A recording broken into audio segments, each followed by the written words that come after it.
हमारे हिंदू धर्म में ऐसे कई शास्त्र शामिल हैं जिनमें सृष्टि की रचना को लेकर कई बातें लिखी गई हैं। ऐसा माना जाता है कि धरती बनाने के लिए समुद्र मंथन जरूरी था, क्योंकि उस वक्त धरती का छोटा सा हिस्सा ही जल से बाहर था और बाकी हर जगह पानी ही पानी था। इसके लिए केवल देवता ही काफी नहीं थे, देवताओं के साथ साथ राक्षसों की शक्ति का भी प्रयोग होना था।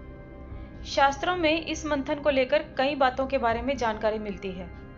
भगवान शिव की विभिन्न कथाओं का वर्णन शिव पुराण में मिलता है। इन अनेक कथाओं में से समुद्र मंथन की कथा भी एक है। एक बार की बात है, शिवजी के दर्शनों के लिए दुर्वासा ऋषि अपने शिष्यों के साथ कैलाश जा रहे थे। मार्ग में उन्हें देवराज इंद्र मिले।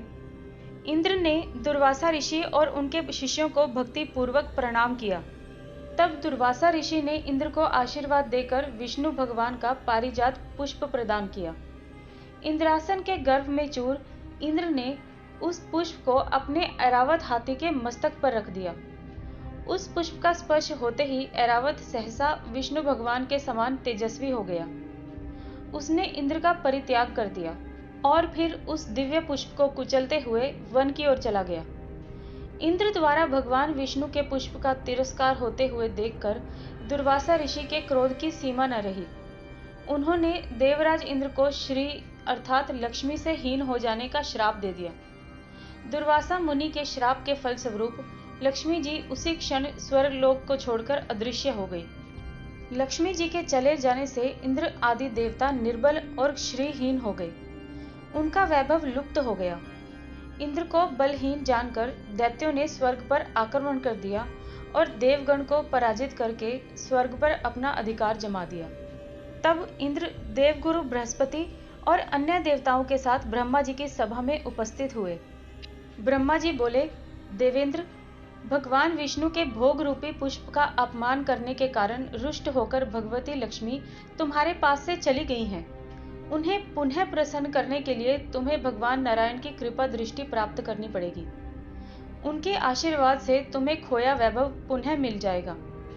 इस प्रकार ब्रह्मा जी ने इंद्र को आश्वस्त किया और उन्हें लेकर भगवान विष्णु के शरण में पहुंच गए। वहां पर ब्रह्म भगवान विष्णु देवी लक्ष्मी के साथ विराजमान थे। देवगण भगवान विष्णु की स्तुति करते हुए बोले, हे भगवान विष्णु, आपके श्री चरणों में हमारा बारंबार प्रणाम। भगवान, हम जिस उद्देश्य से आपके शरण में आए हैं, कृपा करके आप उसे पूरा कीजिए। दुर्वासा ऋषि के श्राप के कारण माता लक्ष्मी हमसे रूठ गई हैं और दैत्यों ने हमें पराजित करके स्वर्ग पर अधिकार कर लिया है। अब हम आपकी शरण में हैं, हमारी रक्षा कीजिए। भगवान विष्णु त्रिकालदर्शी हैं। वे पल भर में ही देवताओं के मन की बात जान गए। तब वे देवगण से बोले, देवगण, मेरी बात ध्यान पूर्वक सुने, क्योंकि केवल यही तुम्हारे कल्याण का उपाय है।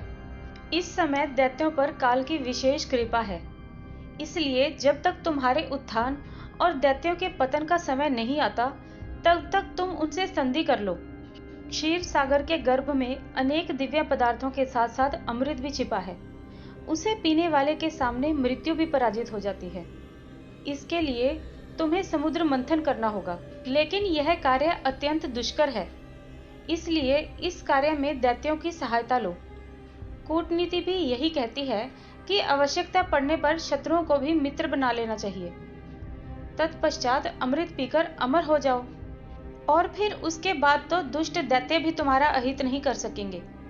वे जो शर्त रखें उसे स्वीकार कर लो।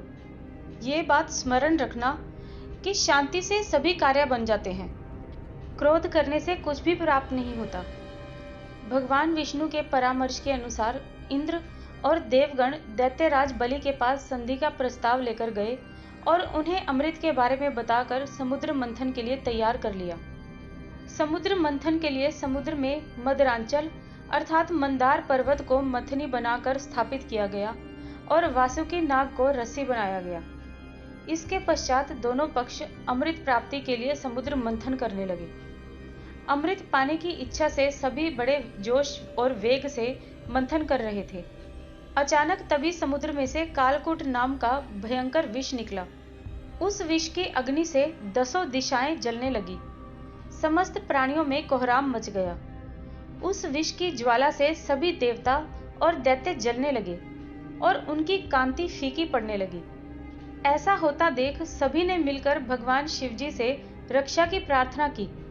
उनकी प्रार्थना पर महादेव जी उस विष को हथेली पर रखकर उसे पी गए, किंतु उसे कंठ से नीचे नहीं उतरने दिया। उस कालकूट विष के प्रभाव से शिवजी का कंठ नीला पड़ गया। इसी कारण से महादेव जी को नीलकंठ भी कहा जाता है। उनकी हथेली से थोड़ा सा विष टपक कर पृथ्वी पर गिर गया था, जिसे सांप, बिच्छू आदि विषैले जंतुओं ने ग्रहण कर लिया। विष को भगवान शंकर के द्वारा पान करने के पश्चात फिर से समुद्र मंथन प्रारंभ हुआ। दूसरा रत्न कामधेनु गाय निकली, जिसे ऋषियों ने रख लिया।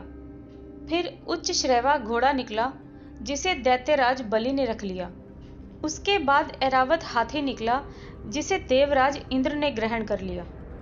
ऐरावत हाथी के बाद कौस्तुभ मणि समुद्र से निकली, उसे विष्णु भगवान ने ग्रहण कर लिया। फिर कल्पद्रुम निकला और रंभा नामक अप्सरा निकली। इन दोनों को देवलोक में रख लिया गया।